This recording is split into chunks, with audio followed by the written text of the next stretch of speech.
up, YouTube? Andy here, that huge Asian guy. So I wanted to talk about online coaching, the good, the bad, and kind of what to look for in a coach. And I don't really have a set outline, so I might be jumping all over the place. But anyways, there's seems to be a lot of debate, controversy, just back and forth about online coaches. And we see a lot of people, and this is in bodybuilding and powerlifting too, but I'll direct it more to powerlifting. But someone does a show or a meet, one competition, and suddenly they're online coaches. And that to me, my personal opinion on that is that's not good. You don't have nearly enough experience or knowledge to be coaching someone else after just one meet. You've probably either not had a coach or did have a coach, but you only have enough experience to pull from just one training cycle, one prep cycle. And there are so many things that can happen during a meet prep, during an off season, and during a meet that there's no way you can experience it all in just one meet. Also, obviously the goal is just money and maybe some fame, some ego, and you just want to, it's a popular thing to do, and it's easy, and you can kind of just do it online. Now, I don't necessarily hate on them. I just think it's irresponsible and it's kind of misleading. But at the end of the day, it's kind of the client's problem, the client's responsibility to choose a good coach, to ask the right questions, to know what to look for, and all that stuff. So I guess I'll cover that so that you can have more, knowledge and just, I guess, know what to look for. But first, I'll just kind of talk about what I've done, what led me to become a coach. So I've only been powerlifting for about a year and 8 months, but in that time frame, I've done 6 meets, whatever, 6 or 7, and that's a lot of meets in a span, and I've learned a lot from each, and you learn a lot from each one, everyone. And while that's not a long time, you have to realize what my background is. I've been a personal trainer since I was 21 years old, so it's about 11 years now. And in that 11 years, I've worked with hundreds of clients on getting stronger, lifting weights, nutrition, and I've been one-on-one, 7-8 hours a day, looking at hundreds of people and looking at thousands of squats and different exercises. And you learn to know how to adjust, like, body mechanics, little movements, just little adjustments with the knees, the angles, your back, all that stuff. So I've had hands-on experience for 11 years, one-on-one. And I've written programs for hundreds of people, whether it's bodybuilding, getting bigger, gaining size, getting leaner, bikini girls, figure girls, stuff like that. So I've been through the spectrum prior to powerlifting on how to lift weights and how to get stronger, and programming. So I've already have a program background for 11 years. So you just switch that into powerlifting is just, it's not too complicated, especially when you're coaching beginners and intermediate people. It's just a matter of switching the goal from hypertrophy or whatnot to strength and to peak. So you hear, like, a lot of, on one hand, there is respect for people who've been in the game for 5, 10, 20 years of lifting or powerlifting, you want to say, which, I've been lifting for 16 years, almost 17 years. But at the same time, just because you've been doing it for that long, 10, 20 years, it doesn't mean that whole time you've been learning, you've been getting better, you've been keeping up with what's new, the different sciences, different studies, different workouts, programs that's come out. You could spend that whole 20 years doing the same program, and you could be stuck or at the same strength relatively for years, and you're just you're content and you just do what you've been doing for the longest time. So in that sense, that's where just experience itself is not a huge advantage. It's what you do in that time. So in my year and a half, even before I started before I got a coach, I obsessed with learning. So from all the available online stuff that's free, you have just for example, you have Elite FTS. Greg Knuckles is great. Brad Schoenfeld, he's great on growing muscle. Chad Wesley Smith, Juggernaut Training. Brandon Lilly.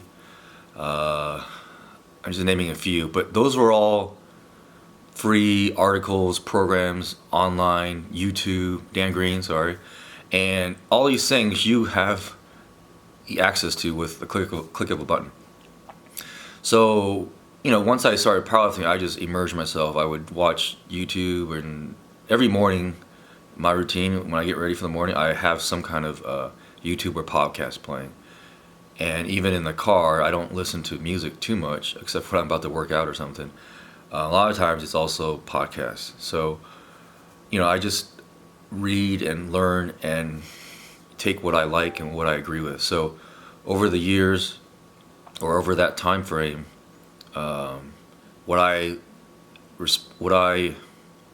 got, I guess, what I took to the best was Chad's programming with block periodization and stuff. So that's kind of why I chose Chad too. So, and it wasn't until about 6-7 months ago that I started online training, because I didn't feel like I was ready yet. And so I would start, what started was I started programming like my training partners. So I've already been working out with them. I've seen them every day. I've seen them progress and how they lift and how they struggle and what needs to be changed. So I started with them, and once they competed and I coached them and they did better and they did great and everyone's making progress, that's how I felt more confident and more secure about being able to actually do it as a job and marketing myself as a coach. If I sucked at it, I wouldn't do it, because I just don't think, when someone pays you money to do a job, you better deliver. So, if I couldn't deliver that, then I'd either have to, keep learning and keep getting better till I was comfortable with it, or just find out that that's not for me with online coaching. And, so after a while, I got more clients, more local clients, and, as my personal, following got bigger, and then my clientele got bigger, and the results got better, or more results, so more experience for me, and I just grew and grew and grew. So that's where the not argument, but where even if you haven't been in the game that long, you still have to look at some other factors. So with me, I guess it's a little unique because I've been a personal trainer and coaching, in a sense, just not specifically powerlifting for 10 plus years. So that's my background, and then and now I'm at a point where I have my own online coaching business full time. It's completely full, and I'm still just trying to take whoever I can here and there, but it's kind of on a waiting list right now. And on top of that, I coach for Juggernaut also, for Chad's company. So, I have about 10, anywhere from 6 to 10 clients always from there. And I coach for them also because Chad's done a lot for me. He's helped me a lot, and I want to help him. And I feel like I'm a good coach, and obviously he thinks I'm good enough to represent his brand, and I really appreciate that. And if I can help him out, I don't mind dedicating some of my time to help him out. And I also just believe in Juggernaut with what they stand for, as far as offering the education, the free knowledge and all the you know, you have everything you have access to. So that's that. And then let's talk about what to look for in a coach. Obviously, you need to know more about your coach. Find out, find out about his clientele. Like, how are they doing? How do they do? How do they progress? You know, if you can, I would contact, 2, 3, 5 of his clients, his or her clients, and ask them about what their experience is like with him and how they progress. And and a lot of times, and you can always take a beginner and make progress fast. It's really easy because you're just giving them something structured to follow, and as a newbie you're going to get great progress in the beginning. So you want to look at how they do with already good lifters, good to above average lifters, and see if they have been able to take them to from above average to great, or elite to international elite, stuff like that. And you want to look at pricing. Is it fair? Can you afford it? Also look, and also with the pricing, how much, what that includes. Like, you might get a workout and not talk to him for 2 months. How much interaction do you get with that payment? Also, does he cover like meet prep, peaking, contest attempts, stuff like that? It's all, it's just see how much value you get out of what you pay for. For I was gonna say. Also, also look at ask them, the coach in question, how they do their programming, if you agree with it. Because if you have your own kind of philosophy in your head and then theirs is completely different from yours, it's going to be very hard for you to adjust and believe and trust in their programming. Unless you're just that open-minded, then yeah, go for it. But if you like high volume and they're like, going heavy all the time, every other week, and very low volume, high intensity, then that might not work for you, just mentally. So you have to connect that way too. So those are a few things you want to look for. At the end of the day, you want to find out that they have coached a lot of people and they've gotten a lot of people better. And any negative stuff that you've heard about them, you want to kind of delve into that a little bit. So that's kind of what to look for in a coach. Pros and cons about online training. For me, I am very hands-on and I'm very detailed, and I like videos all the time and different angles, and even your accessory list, I like to see that, because the accessories are just as important as the main movements, because there's also technique involved in them, and they also develop weak areas that the main movements don't cover, and that needs technique too. So I would love to be able to coach everybody one-on-one in person, or even just in a group in person. I want to see them. It's easier to give instruction, put their bodies in the right positions that I can't convey very easily through the internet, through just typing something out, texting, or what I've been doing now too is giving voice recording feedbacks, because I can give a lot more information faster instead of typing. So that's kind of the negative about online coaching. You just can't be as detailed and as precise as I would like to. And I would love to be able to go to every one of my clients' meets, but that's just physically and with time constraints and traveling a lot, and I have a normal job too. That's just not possible. I guess that's kind of the main thing. And also, like, you can see day to day how they lift, how they grind. If on video it looks really slow, but that's kind of how they kind of work out, and that's how their body is. They're just a slower lifter. Then it's something you can just adjust every day. So, like I said, it's just something. If you see them more often, you can adjust them on the spot, or instantly, a lot easier, a lot faster.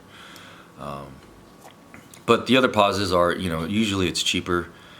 Seeing me one-on-one an hour is $100, and versus whatever 100 to 200 a month for just online programming.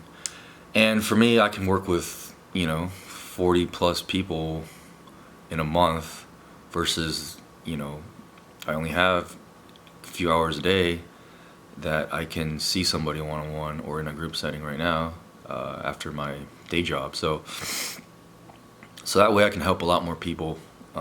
It's more affordable. I also have a Facebook group that all my clients can share videos, ask questions, talk shit about me together. So that's another advantage.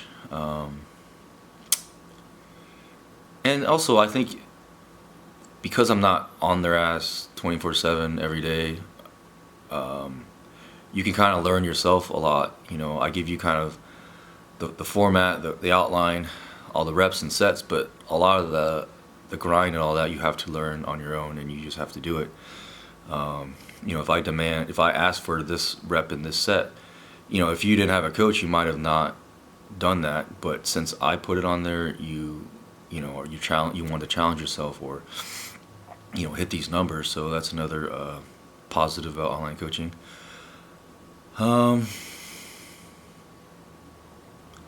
That's all I can think of right off the top of my head right now.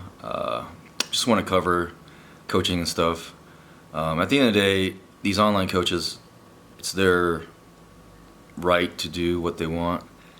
They can charge whatever they want. They can coach however they want. It's their business. And it's all up to the clients to pick responsibly. So you shouldn't bitch too much about having a shitty coach. It's kind of your fault if you picked one or you didn't do your due diligence. But like I said, every situation depends. But definitely, for sure, if someone's only done 1 or 2 meets, and they're pretty young, like under 23, it's just kind of a given that they don't have the experience, even just under the experience as just far as lifting. Even if they start at 16, it's still not enough time under the bar, I think, to be able to coach someone else on it. If you're like 20, 22, it's not feasible that they've gone through all the growing and the maturity from lifting, putting years of lifting in the work. So that's it for now. If you have anything you want me to cover, leave comments, questions below, and I'll talk to you guys soon. Bye.